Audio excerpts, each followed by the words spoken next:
Hello again. The main stories in London now. And a man who was arrested after a car crashed into the gates of Downing Street has been charged with a separate offence of creating indecent images of children.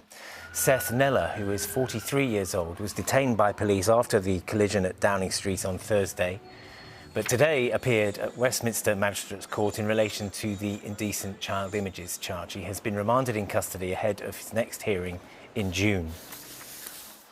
Passengers flying into the UK have expressed their anger over delays as passport e-gates have not been working. Travellers arriving at Heathrow, Gatwick and Luton have been facing waits of several hours while passports are checked by hand. Airports say they are working to resolve the issues. A disabled woman who was forced to sleep on a sofa in the public area of a hotel in Hounslow says she is disappointed in the treatment she received from Travelodge. The hotel chain has apologised, but Kat Watkins says she is upset the hotel was not able to meet her needs. Harry Fawcett reports. So this is some of the stuff that I take with me when I travel. A self-confessed social butterfly, Kat Watkins lives a full and varied life. But because of a brittle bone condition, it's one that requires assistance, equipment and careful planning. So when she travelled from her home in Wales for a concert in London last month, she made sure to book an accessible room for herself and her carer at this Travelodge in Hounslow. The assistant manager came and he said that all the accessible rooms were out of order. Now, in a big hotel, you don't expect all accessible rooms to be out of order. The hotel promised to transfer Kat to another Travelodge in Twickenham after the concert, but when she got back, staff were unable to book a wheelchair-friendly taxi. Instead, an exhausted Kat who requires a ventilator when she sleeps had to bed down on a sofa in the hotel lobby. It was a night that left her in significant physical pain. I just don't understand it. Not in 2023. Why are hotels not providing the correct facilities?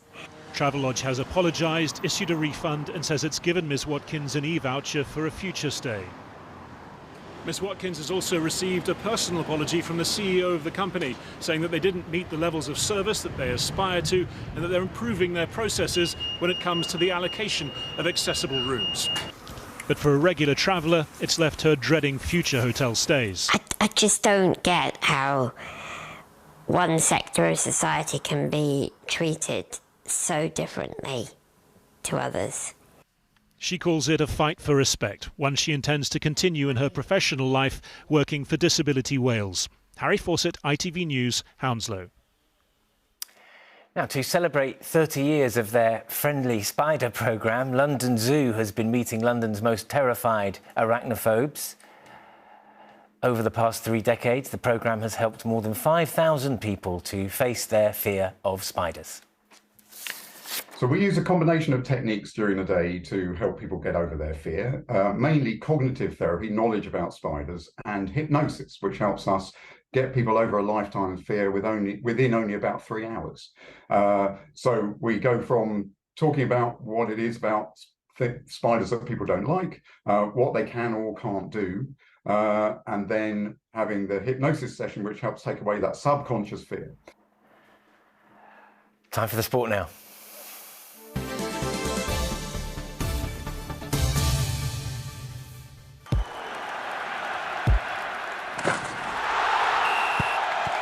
Zero Accounting Software sponsors ITV Regional Sports Report. In the Women's Super League, Chelsea have claimed the Champions title for the 4th year running. The Blues went from strength to strength in their game against Reading, with goals from Sam Kerr and Guro Reiten securing the win. In the rugby, Saracens have won their 6th Premiership title and their first in 4 years with a 35-25 win over Sale. 2 tries in 4 minutes in the final quarter from Elliot Daly and Ivan van Zale sealed their victory.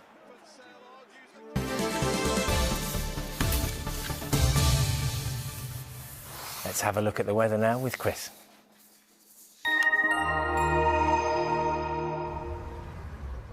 Feels like home, whatever the weather. Valent Boilers and Heat Pumps sponsors ITV London Weekend Weather. Hello there. Very good evening to you. Today across the capital there's been a lot of sunshine, just some small fair weather clouds starting to bubble up here and there, but in that strong sunshine it's felt warm and we've seen temperatures into the low 20s. It's all thanks to this large area of high pressure, and you can see the warmer colours drifting across the British Isles. We still have that easterly flow, so always cooler across eastern parts of the capital, but still in the sunshine. If you're out of the wind, it does feel warm.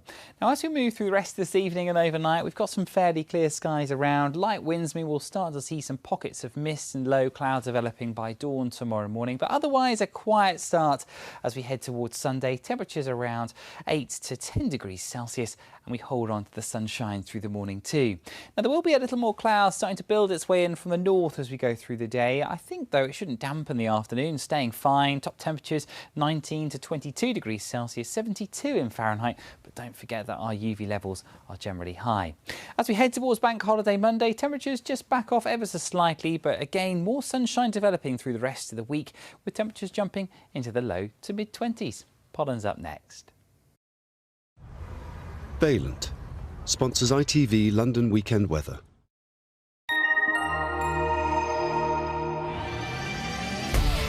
Hello, summer. Piri sponsors ITV Pollen Count. As for that all-important pollen forecast, pollen levels are now at high as we go through the remainder of the weekend and into the start of next week. That's because we're at the beginning of the grass pollen season. That's it from me. Bye-bye. And that is all from us for now. We'll be back tomorrow at 7:15. Until then, enjoy your evening. Bye-bye.